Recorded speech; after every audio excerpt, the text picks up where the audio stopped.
पहला प्रयाग स्तंभ लेख यह पहले कौशाम्बी में स्थित था। इस स्तंभ लेख को अकबर ने इलाहाबाद के किले में स्थापित कराया। दूसरा दिल्ली टोपरा यह स्तंभ लेख फिरोज शाह तुगलक के द्वारा टोपरा से दिल्ली लाया गया। तीसरा दिल्ली मेरठ पहले यह मेरठ में स्थित था। स्तंभ लेख फिरोज शाह द्वारा दिल्ली लाया गया। चौथा रामपुरवा यह स्तंभ लेख चंपारण बिहार में स्थित है। इसकी खोज 1872 में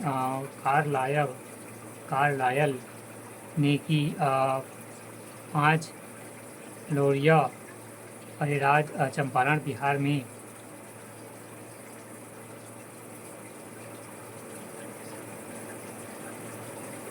छठवां लोरिया नंदगढ़ चंपारण बिहार में। इस स्तंभ पर मोर का चित्र बना है।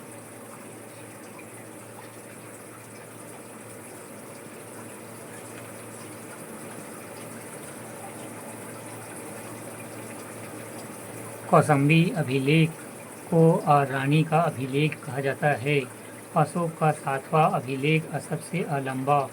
अशोक का सबसे छोटा स्तंभ लेख रुम्मीदेई है। इसी में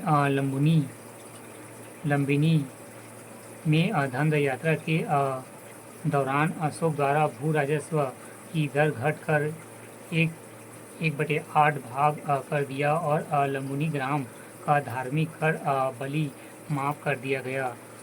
नोट महास्थान बांग्लादेश से प्राप्त सोहगौरा का ताम्रपत्र अभिलेख में मौर्य काल एवं अकाल सूखा जैसे दैवी प्रकोप के समय राज्य द्वारा राहत कार्य किए जाने का विवरण प्राप्त होता है।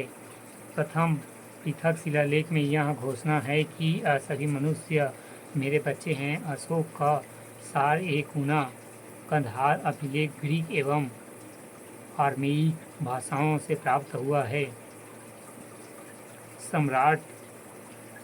साम्राज्य में मुख्यमंत्री एवं पुरोहित की नियुक्ति के पूर्व इनके चरित्र को काफ़ी जांच परखा जाता था, जिसे ऊर्ध्व परीक्षण कहा जाना था। सम्राट की सहायता के लिए मंत्रिपरिषद होती थी, जिसमें सदस्यों की संख्या 12, 16 एवं 20 हुआ करती थी।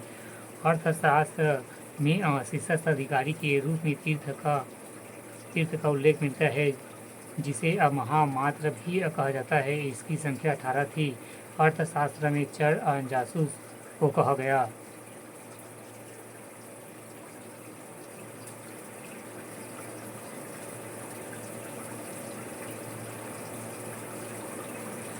अशोक के समय मौर्य साम्राज्य में प्रांतों की संख्या 5 थी। प्रांतों को चक्र कहा जाता था। प्रांतों में प्रशासक कुमार, आर्यपुत्र एवं राष्ट्रिक कहलाते थे।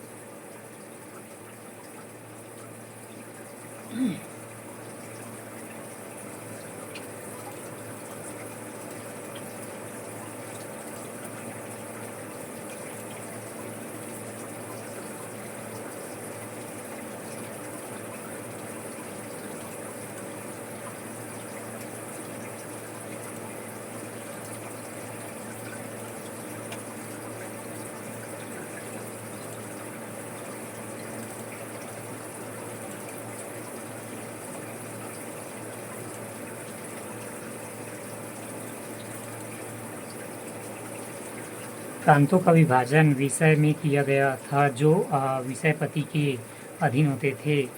प्रशासन की सबसे छोटी इकाई ग्राम थी, जिसका मुखिया ग्रामी कहलाता था। प्रशासकों में सबसे छोटे गोप था, जो 10 ग्रामों का शासन संभालता था। मैग्नीस के अनुसार नगर का प्रशासन 30 सदस्यों का एक मंडल करता था, 6 समितियों में विभाजित था। प्रत्येक समिति में 5 सदस्य होते थे। बिक्री कर के रूप में मूल्य का 10वां भाग वसूला जाता था। इसे बचाने वालों को मृत्युदंड दिया जाता था। प्रशासनिक समिति एवं उसके कार्य। समिति एवं कार्य: प्रथम, उद्योग एवं शिल्प कार्य का निरीक्षण। द्वितीय, विदेशियों की देखरेख। तृतीय, जन्म मरण के विवरण रखना। चतुर्थ, व्यापार एवं वाणिज्य का देखभाल। पंचम, निर्मित वस्तुओं के विक्रय का निर्माण। षष्ठ, बिक्री कर वसूल करना।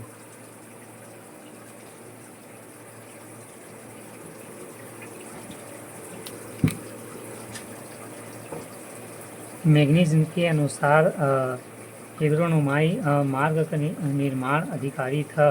जस्टिन के अनुसार चंद्रगुप्त मौर्य की सेना का लगभग 50,000 अश्वरोही सैनिक, 9,000 हाथी एवं 8,000 रथ थे।